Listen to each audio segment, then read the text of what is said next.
Okay. You let me know when you're ready.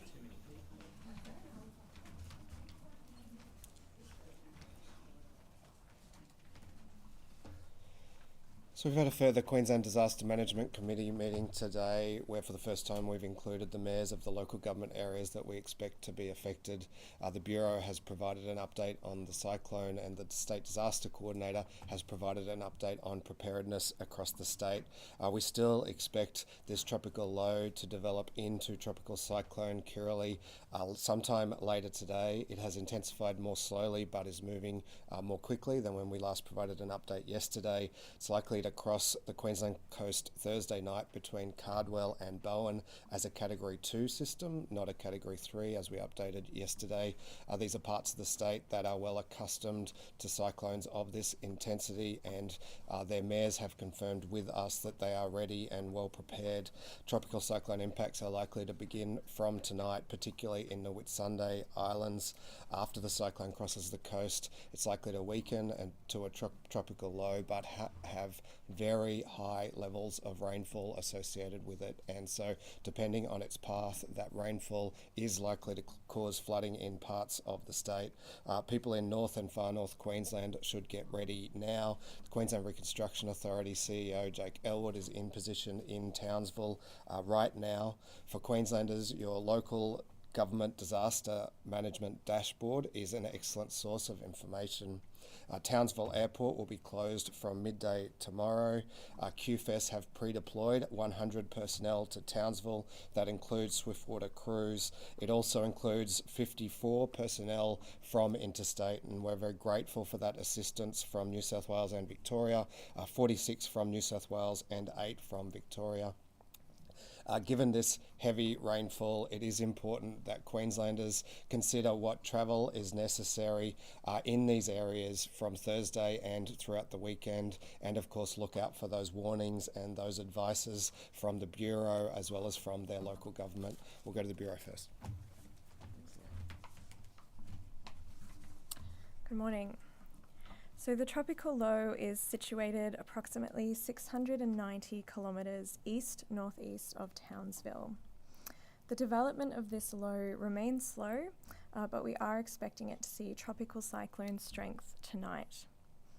It is tracking towards the Queensland coast, and a coastal crossing is still likely Thursday evening, and it will now likely cross as a Category 2 system. So that Category 3 likelihood has diminished as this cyclone hasn't developed as quickly, but we are still expecting a Category 2 system to cross the coast on Thursday.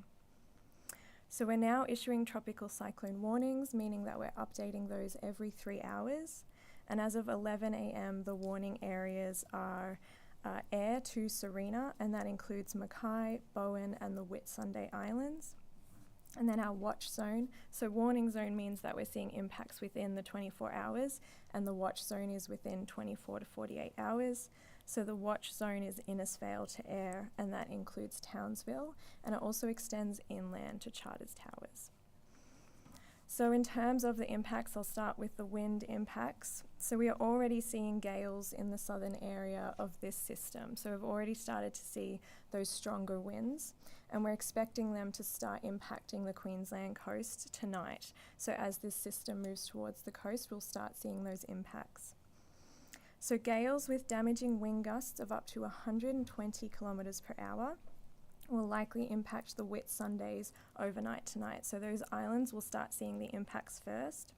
And then as this system moves towards the inland areas, we'll start seeing communities between Eyre and Serena seeing those gales. So that's from tomorrow morning. Coastal and island communities between Eyre and Cardwell, and that includes Townsville, will then start seeing the gales from Thursday. So it'll start in the islands and then moving more towards the mainland areas. So we are expecting to see a Category 2. So Category 2 cyclones can see winds strong enough to cause minor house damage, produce significant damage to signs, fall down trees, so even quite large trees, and have damage to caravans as well, and very significant risk of power failure with those really strong winds. And small craft may also break their moorings, so we still are expecting to see significant impacts from these wind strengths.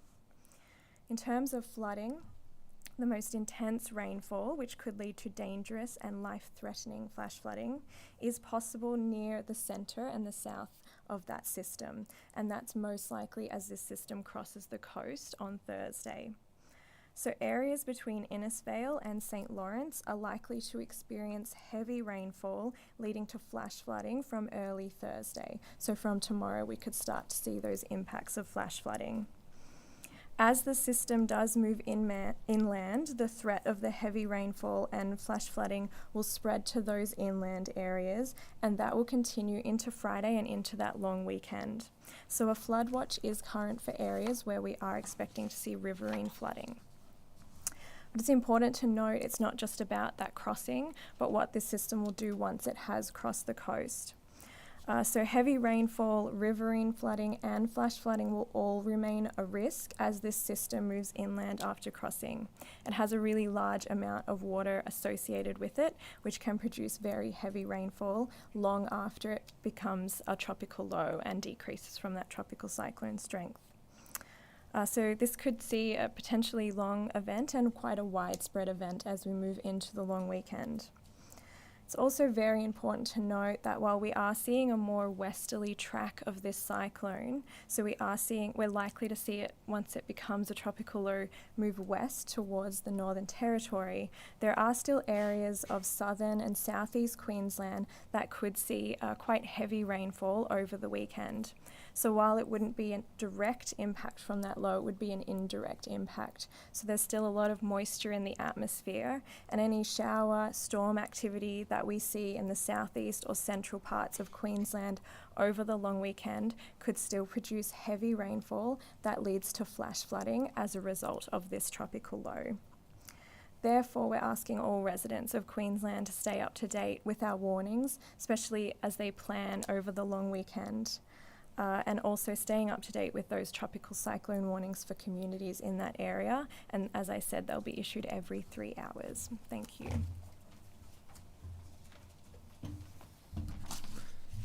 Good morning. As we've heard from the Bureau, the system is moving slower than expected, but it's allowing emergency services and the community's precious time to get prepared. Our police, our emergency services and disaster management groups have all advised me that preparations are well underway and they're monitoring the situation. As I've said before, we're preparing for both the cyclone and the flooding event that may follow it. Police and emergency services have now engaged all of our at-risk local communities. So that's those communities in low-lying, potentially isolated area that may be impacted by flooding, and have engaged with those communities to ensure that there are evacuation plans in place as required. As we've heard, the swiftwater rescue crews from Fire Emergency Services, Energy Queensland, Police and other emergency services have now been deployed right across the state to manage both the cyclone crossing and potential flooding event thereafter. The local disaster management group and district disaster management groups have engaged with all our vulnerable communities, our aged care homes, our hospitals, making sure that appropriate support systems are now in place, and plans are in place to stand up our evacuation centres as required. Can I say, as we move into this event tonight and tomorrow, can I ask the community of these impacted areas to stay connected with their local disaster management website, as this is the place at that dashboard where you will see the ability to find where your evacuation centres or places of refuge are stood up. Now's the time to start having the conversation with your family, the what if conversations. What if my house gets damaged? What if my house gets flooded? Where do I go and how am I going to get there? We do expect wind gusts and rain starting this evening, and today is our final day for preparation. So please go onto our local disaster management websites, be aware of the up-to-date information, stay in contact with the warnings that will come out. We do know our catchments are very wet and they will respond quickly to rain as it comes through. Thank you. Good afternoon. Fire Emergency Services is closely monitoring this weather system and its impacts as it evolves. A great deal of planning and preparation has been put in place, and now is the time for the community to match that in terms of their last minute preparation and planning, but also what is their plan during the crossing to prevent and minimise their time out and about in the system and have a plan for the what-ifs if things do go wrong. We have already deployed a significant amount of personnel and specialist equipment into the impacted areas to ensure we've got an appropriate footprint to be able to respond quickly and effectively across those things, across those areas. But in saying that, again, this is about the community understanding and staying informed of what is occurring in their operating environment and heeding the advice of authorities. We've got incredibly saturated catchments. They will respond incredibly quickly. And that brings with it significant inherent risk to life. So our positioning of resources, over 100 personnel have been deployed across those areas, significant support from interstate, which is gratefully received given the summer that we've already experienced. But we're in this with the community, and we ask the community to stay connected to that, stay informed and do that proactively. Seek information, stay informed about your local conditions and respond to that information and heed that advice. Lastly, we repeatedly talk about the dangers inherent with water environments and floodwater.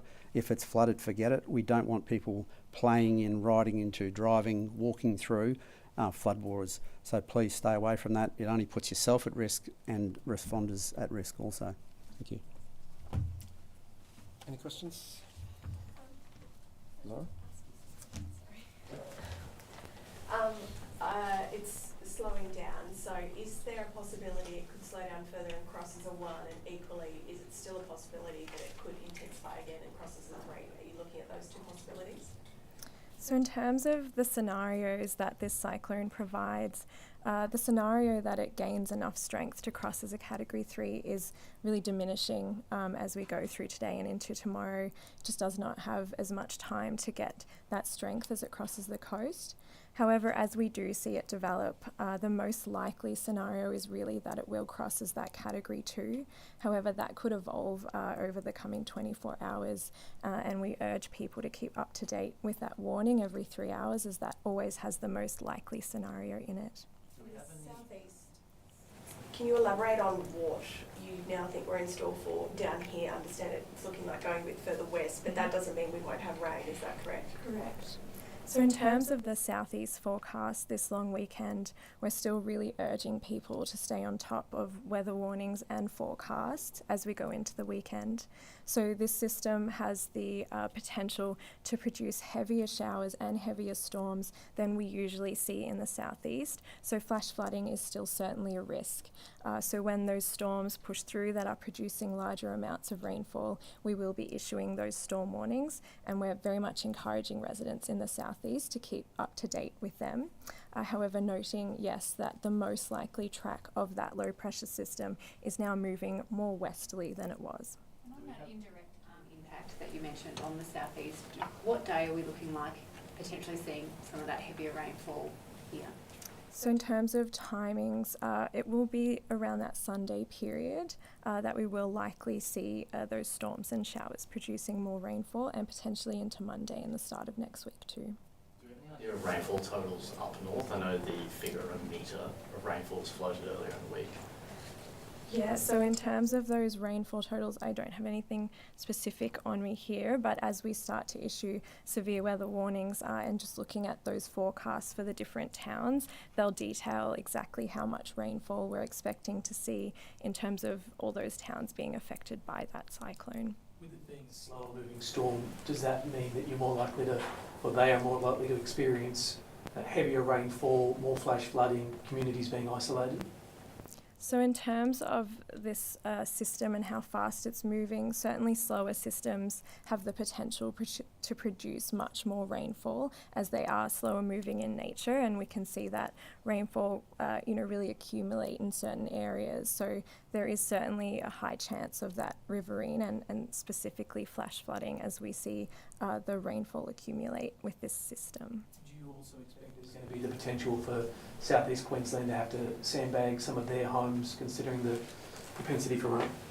So I'll leave in terms of what to do and those actions, probably up to emergency services to answer those questions. In Tropical Cyclone Jasper, it was raining with more average than wind by a long way. Is it likely to be similar in this one, given it's slow, like Jasper was? We always encourage residents to look at the impact of wind, even with a Category 2 system. So as I said, that the Category 2 winds can certainly bring down large trees, power lines, things like that. So in terms of the bigger threat, I would say that please be aware of all the threats that come with this system and all the impacts. So very much going to see impacts from the wind, but as you mentioned, also going to see high impacts from the rainfall. So that flash flooding, riverine flooding, as well as storm tide. Are you able to give any indication of what this is starting to look like as a cyclone season? I know the Premier said a few weeks back with Jasper that it was unusual for that time of the year and we hadn't seen one like that for a long period of time. How is this cyclone season starting to shape up for Queensland and Far North Queensland? So in terms of our cyclone season, Queensland typically sees the most cyclones as we move into February and March. So that's what we see on average, but every season can be different. So we have already seen one cyclone, we're likely to see another one. We typically see around 3 or 4 in a season, with 1 to 2 crossing the coast. So if we do see more, it could be an above average season for Queensland. But in terms of that long range outlook, I can't sort of say how many more that we will see. You mentioned that some of the areas or perhaps the Deputy Commissioner did, quite saturated already, and maybe this is more of a question for the Premier, but how does it look in terms of the southeast, given that rainfall we've already experienced this summer? Are our dam levels been quite high? Is that going to have any kind of impact? Yeah, I'll leave dam levels to... I was ready for this question yesterday, so obviously our water authorities are carefully monitoring their dam levels. The advice yesterday was that Townsville wasn't taking any active action to release water from the dam that they manage.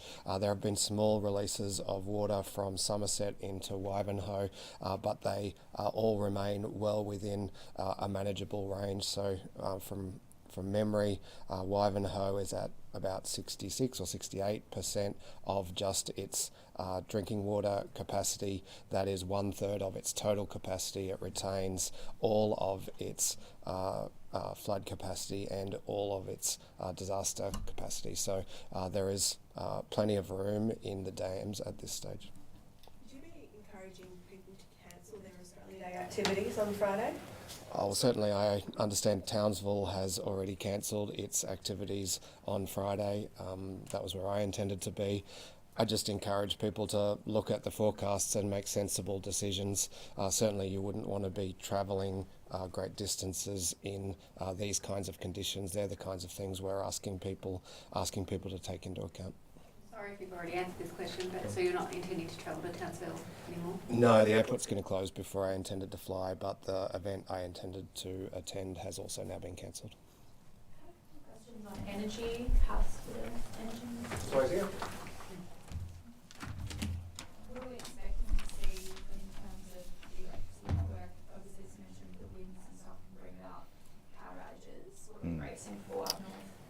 Well, Queensland is well prepared for this event. We have pre-deployed ergon crews into Rockhampton, and Energy Queensland is working with local disaster management groups now to pre-deploy 100 gensets of various sizes. So we're just working with those local leaders to identify where exactly is the best place to put that equipment out into the field. So we've got a workforce ready to go, we've got equipment ready to go, we've got a team that is well trained and well resourced, and it's important to note as well that we have sought assurances that the fatigue of those crews, because they've had to manage numerous responses over the last few weeks, has been considered. And Energy Queensland leadership informs me that they're comfortable with the situation that their crews are facing at the moment. Of course, we can scale up. We have around 8,000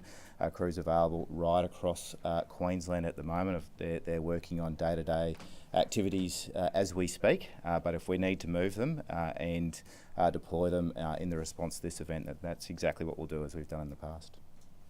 On, I guess, sort of another kind of issue to do with energy, are you satisfied with the spending currently on what's being done to upgrade and maintain the existing energy network? I know there's a lot of old power lines around. Yesterday we spoke to some residents in Camp Hill who say that they keep having blackouts because of an old system. Yep, I can address that. So the outages in Camp Hill, which affected 450 people earlier in the week, have nothing to do with the age of the poles or wires in that street. What is occurring in that neighbourhood was that we saw a level of pressure applied to the system because that localised system because of the heat wave. Now the equipment there has a set of tolerances, and when the system got pushed that hard, the load became unbalanced, and that can be caused by a range of things. It can include the addition of new swimming pools, new extensions to homes, additional air conditioners beyond what might normally be found in homes being installed.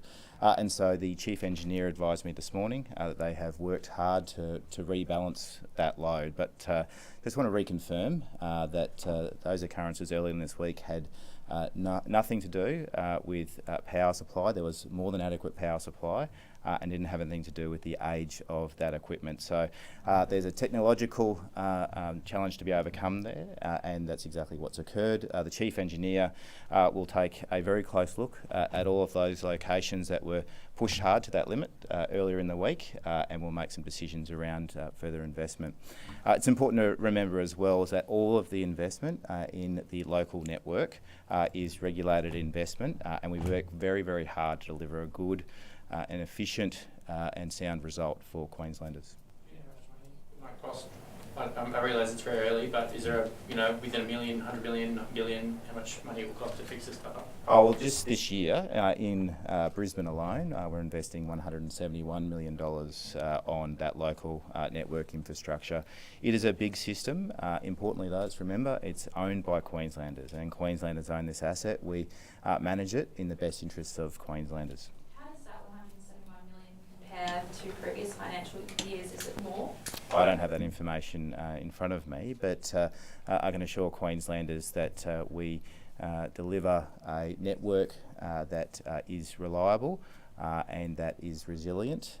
What happened earlier in the week was unprecedented and unforeseen. And the Chief Engineer is looking at that closely to make sure that the load is balanced going forward. Changes in those local neighbourhoods contribute to that. We also have a system in Queensland that is part digital and part analogue. We intend to have smart meters on every home by 2030, and that'll allow us to better manage that situation. Premier, can I ask you about pre-deployment, if that's okay? Sure. In 2022 in Lismore, we saw the crucial role of the Army's MRH-90, which is the multi-role helicopter, the Taipan. You're now very much aware, as everyone is, of the scrapping of the 45 Taipans that the government had. The Chinooks, which the ADF also have, don't have the ability to have winches on them. So I'm wondering what preparations you've put in place for helicopters and the need for any rescues during this potential disaster, and have you reached out to any private contractors to potentially help, considering that that resource which the Defence has isn't currently available to the nation? What are you doing with helicopters? Yeah, we have a range of aerial capability that has been pre-deployed for this event, and I'll ask the disaster coordinator to outline them. Thank you for that. As part of the State Disaster Coordination Centre, we actually run an aviation capability desk. We have sourced private contractors, as we do for every disaster. I've been engaged with our federal counterparts at NEMA regarding the pre-deployment of defence assets, so around, given that Townsville is potentially an impacted area and that's where those resources sit, I've been assured that those resources will be repositioned and be available for us as they have been with every other disaster. We also have our emergency services helicopter network right across Queensland, which the aviation capability desk has worked on to reposition them as well, all with winch capability. And through QFRS to support our swiftwater rescue teams, I know QFRS had also engaged another half a dozen winch capable helicopters, which form part of our aviation capability. So we actually have the ability to scale up, scale down our aviation capability right across the state. And given that this is, we're planning for not only the cyclone crossing, but we're also planning for a heavy flood event. We're also looking at our resupply capability right through the Channel Country, right across that. But can I say, the biggest challenge we have with our aviation capability, when we see events like Jasper, like we're going to see here in tropical cyclones, is not normally the availability of the asset, it's the weather conditions that we need to deploy those assets in. And we saw that in Jasper, where aviation assets were available, but the weather conditions were so atrocious that we couldn't get those assets in the air. How many assets are you talking in total would be available to Queenslanders in this case? Well, one of the arguments there would the MRH, for instance, was brilliant at flying in difficult circumstances, and we no longer have that capability. Yeah, look, all of our rescue helicopters are brilliant in flying in difficult circumstances. It's actually not so much the airframe, it's not so much the winch capability, it's the conditions they need to fly in. And we saw that during Jasper, where our rescue helicopters attempted to get into places like Wujal and Dajara and were grounded halfway through the flight. That's nothing to do with the capability of the airframe. We select the best capability of the airframe to do the job that's required, whether it's a resupply job, a winch job, or, as we saw also in Jasper, we asked the ADF to support us with Chinooks because we needed heavy lift capability and large capability. So I'm very comfortable that we've got a scalable measure in Queensland around our aviation capability, both from a rescue capability, a resupply capability, and a heavy lift capability. Thank you. Premier, just one more if I can. So QCOS have raised some concerns about parts of the state where the cyclone is going to impact, having a large number of homeless people living in tents, in parks, and vulnerable people. Is there anything the government is doing to, I guess, preemptively help those people and get them to safety? We always make sure that we have crisis accommodation available in these events. The Minister for Disaster Management yesterday outlined steps that have been taken to secure hotel accommodation for those who might need it, and I might just ask the Disaster Coordinator if he can recall a bit more detail about that. Thank you, Premier. So not only do we stand up cyclone shelters and evacuation shelters, we also stand up places of refuge, and that is particularly focused around our vulnerable communities in these instances. But we've also engaged with Department of Housing to have emergency accommodation available, and I think the brief yesterday indicated that up around the Townsville area alone, we have available to us over 600 rooms of emergency accommodation. So our local disaster management group and our district disaster management groups engage very broadly with our vulnerable communities, not just those communities that are living homeless, but also those communities that are living in low-lying areas, potential impacted areas, so that we can move those people to safety before the event, so it doesn't put the pressure on our emergency resources after. Thank you. Thanks, everyone. Very good, thank you. Cheers.